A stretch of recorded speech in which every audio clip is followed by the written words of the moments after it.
بڑی معذرت کے ساتھ برا مت ماننا، میں عورتوں کو کوسنے نہیں بیٹھا، لیکن اپنی بہنوں سے بہت درد دل کے ساتھ پوچھنا چاہتا ہوں، اے خاتون جنت کی کنیزوں، کیا مردوں نے ہی صرف جنت میں جانا ہے؟ عورتوں نے جنت میں نہیں جانا؟ تمہاری محرومی کی حد ہے میری بہنوں کہ تمہارے قدموں کے نیچے جنت ہے۔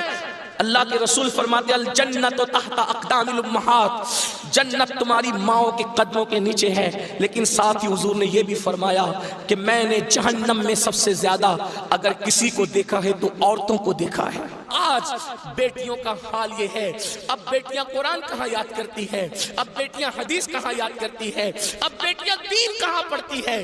یہ تو گانے سنتی ہے، یہ تو سیریل دیکھتی ہے، یہ تو فلمیں دیکھتی ہے۔ اللہ اکبر! قوم کی جو بیٹی بالغ ہونے سے پہلے سیریلوں میں بھاگنے اور بھگانے کے مناظر دیکھے گی، قوم کی جو بیٹی جوانی کی دہلیز پر قدم رکھ کر فلموں میں زنا کے مناظر دیکھے گی، پھر وہ گندگی نہیں کرے گی تو کیا کرے گی؟ وہ جرائم نہیں کرے گی تو کیا کرے گی؟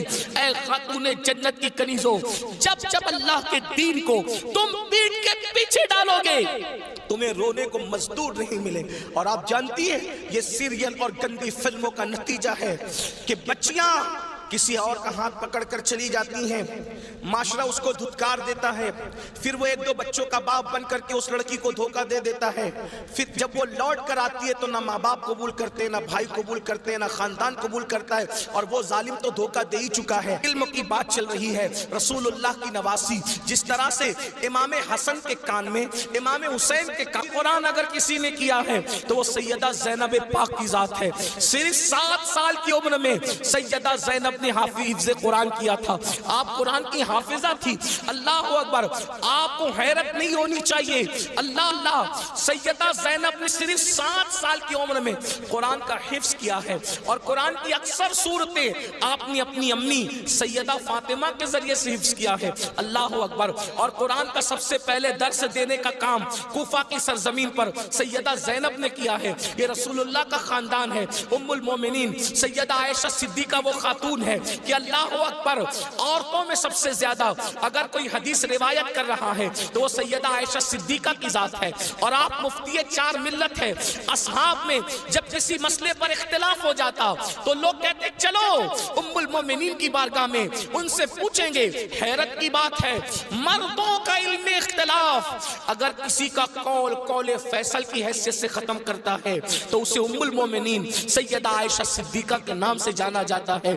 یہ علم ہے، یہ عورتوں کے پاس علم ہے۔ اسی طریقے سے اللہ اکبر، امام جعفر صادق کی بہو ہے، امام جعفر صادق کی بہو ہے، یعنی امام حسین کے خاندان کی بہو اور امام حسن کے خاندان کی بیٹی، ان کو دنیا نفیسۃ العلم کہتی ہے، اور ان کو نفیسہ مصری بھی کہا گیا ہے۔ یہ اپنے شوہر کے ساتھ مدینہ منورہ سے ہجرت کر کے مصر آ گئی تھی، اور جب مصر آئی ہے اور امام جعفر صادق کے علم کی خیرات جب بانٹنے کے لیے بیٹھی ہیں تو میری بہنوں آپ کو حیرت ہوگی، حضرت نفیسۃ العلم جسے نفیسہ مصری کہتے ہیں، جب پردے میں بیٹھ کر لوگوں کو قرآن و حدیث کا علم دیتی تو پردے کے پیچھے بیٹھ کر علم حاصل کرنے کے لیے مجتہد مطلق حضرت سیدنا امام شافعی جیسے لوگ آیا کرتے تھے اور ان سے علم حاصل کیا کرتے تھے۔ یعنی ہمارے یہاں اسلام میں عورتیں ایسی تھی کہ اتنے بڑے بڑے مرد جو ہے عورتوں کے پاس آ کر کے اسلام حاصل کرتے تھے،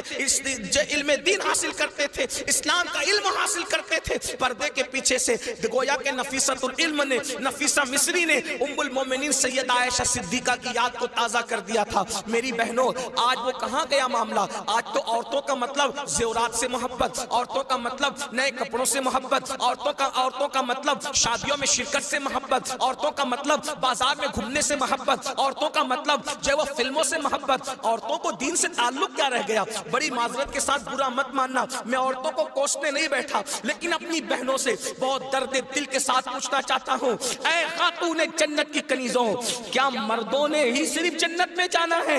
عورتوں نے جنت میں نہیں جانا؟ مجھے بتاؤ کیا کر رہی ہو اپنے دین کے لیے، کیا کر رہی ہو اپنے اسلام کے لیے؟ تمہاری محرومی کی حد ہے میری بہنوں کہ تمہارے قدموں کے نیچے جنت ہے۔